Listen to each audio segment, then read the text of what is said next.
Assalamualaikum warahmatullahi wabarakatuh.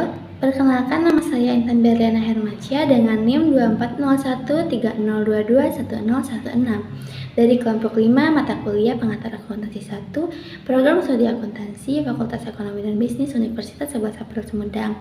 Di sini saya sebagai moderator dan juga presentator yang akan mempresentasikan hasil diskusi saya bersama kelompok saya yang bernama Aida Rista, Linda Awaliani, dan juga Deva Sapitri yang membahas tentang akuntansi perusahaan dagang.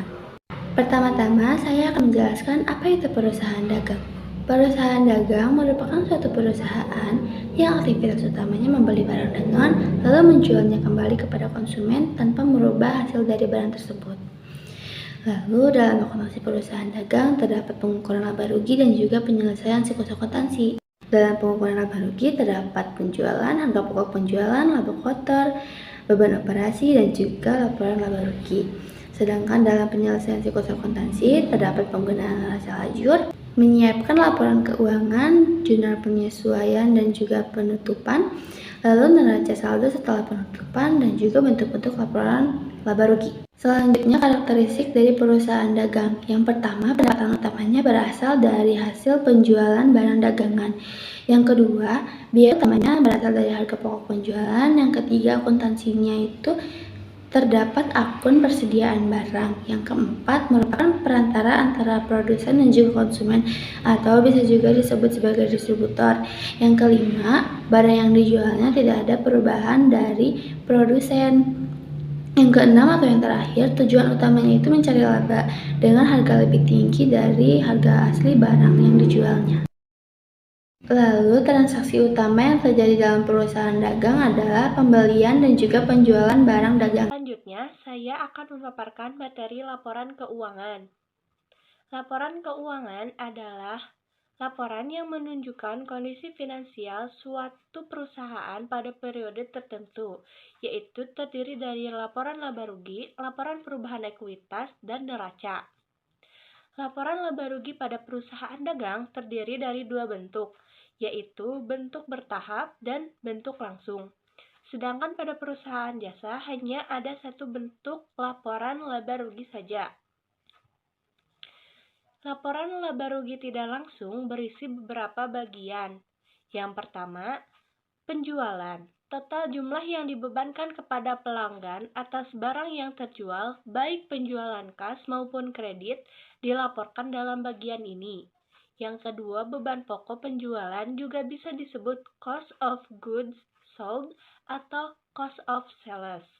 Yang ketiga, laba bruto merupakan penjualan yang melebihi beban pokok penjualan. Yang keempat, laba dari kegiatan operasi. Disebut juga dengan laba operasi, yaitu dihitung dengan menggunakan beban operasi dari laba bruto. Yang kelima, pendapatan dan beban lainnya merupakan komponen yang tidak berkaitan dengan kegiatan utama perusahaan.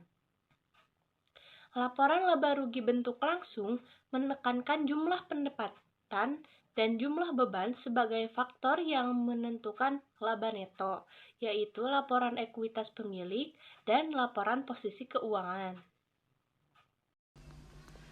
Proses penyesuaian ayat jurnal. Ayat jurnal penyesuaian dalam sistem persediaan perpetual adalah akun persediaan yang terpisah, dikelola dalam buku besar perusahaan dagang.